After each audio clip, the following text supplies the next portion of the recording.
काश्मीरच्या पहलगाम इथं झालेल्या हल्ल्यात 26 निरपराध लोकांना दहशतवाद्यांनी ठार केलं। या दहशतवाद्यांना स्थानिकांचा सहकार्य मिळाल्याचा संशय व्यक्त केला जातोय। आता माजी मुख्यमंत्री फारुख अब्दुल्ला यांनीही हाच संशय व्यक्त केला। स्थानिकांच्या पाठबळाशिवाय इतका मोठा हल्ला करणं शक्य नाही असं फारुख अब्दुल्ला सुद्धा म्हणाले। मैं नहीं समझता हूँ कि ये चीज़ें हो सकती हैं जब तक कोई इनका साथ नहीं देगा। वहाँ से आए, किस तरह आए। मैंने पहले भी कहा था ना, जब मौलाना अजहर को छोड़ा था, मैंने कहा था मत छोड़िए, क्योंकि ये जानता है, इसने अपने रास्ते बना रखे हैं और क्या पता है उनका हाथ भी इसमें होगा। मगर किसी ने माना नहीं मेरी बात, नहीं ले गए उसको पार। या लटरम जिससे बच्चों को मारा है यहाँ पे, और मेरे एमएलए को घर जाके मारा, मेरे चचेरे भाई को घर से गोली मार दी उसको, और बड़ी मुश्किल से हमने इनको पकड़ा था। मगर वो जहाज़ ले गए थे कंधार, और उसमें हमारा कुछ नहीं सुनाई। काँग्रेसचे खासदार चरणजीत सिंह चन्नी यांनी पहलगामवरील हल्ला आणि सर्जिकल स्ट्राईकवर भाष्य केलंय। पुलवामा घटनेनंतर भारतानं पाकिस्तानात कुठे सर्जिकल स्ट्राईक केला, यात किती लोक मारले गेले हे काही दिसलेलं नाही असं वक्तव्य चरणजीत सिंह चन्नी यांनी केलंय। जर कुणी आपल्या देशात बॉम्ब फेकला तर लोकांना कळणार नाही का? सरकारनं पाकिस्तानात सर्जिकल स्ट्राईक केल्याचा दावा केलाय, पण वास्तवात काहीच घडलेलं नाही।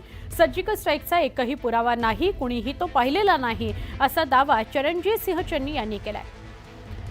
2019 मध्ये पुलवामा इथं दहशतवादी हल्ला झाला, सीआरपीएफचे 40 जवान शहीद झाले।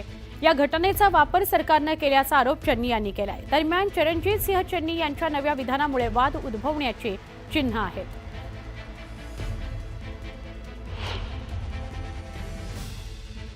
जो उस समय पगड़ी के ऊपर से तुरला गया था, ऊपर को, उसको हम तुरला बोलते पंजाबी में।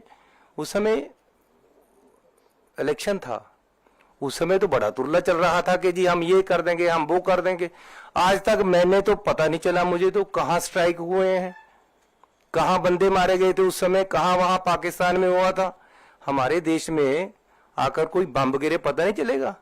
कहते जी पाकिस्तान में हमने सर्जिकल स्ट्राइक किए थे, कोई कुछ नहीं हुआ, कहीं नहीं दिखे सर्जिकल स्ट्राइक, किसी को नहीं पता चला।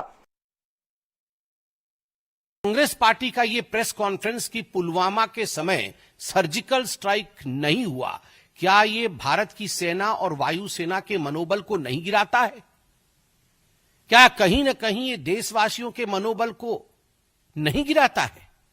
मैं ये प्रश्न करना चाहता हूं कि कांग्रेस कोई भी ऐसा अवसर, कोई भी ऐसी कसर क्यों नहीं बाकी छोड़ती जिसमें पाकिस्तान की सेना और पाकिस्तान के सरकार को, पाकिस्तान के आतंकवादियों को ऑक्सीजन सप्लाई जहां होता हो।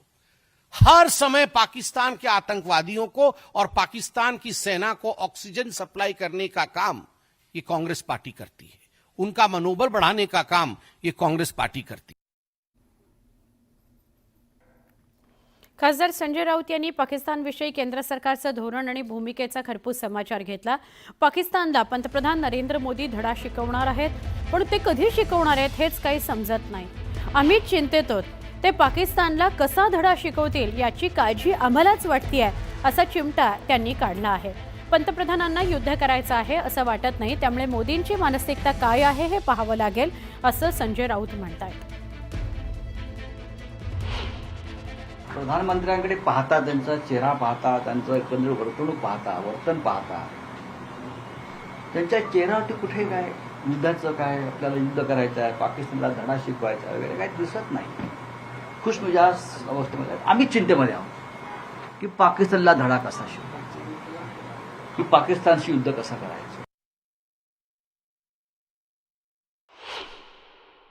खरं म्हणजे या सगळ्याला जबाबदारच अमित शहा आहेत, गृहमंत्री।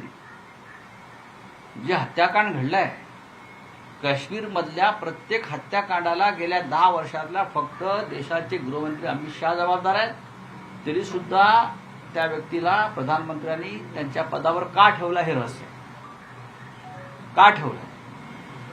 27 जणांचे जे हत्याकांड झालंय त्यात आपल्या राज्यातले 6 जण आहेत, त्याला जबाबदार अमित शहा। ते काय चुनचुनके मारू शकतात. आमचे लोक चुनचुनकर मारले त्याने तुम्ही राजीनामा दिला पाहिजे, त्यांचा राजीनामा घेतला पाहिजे.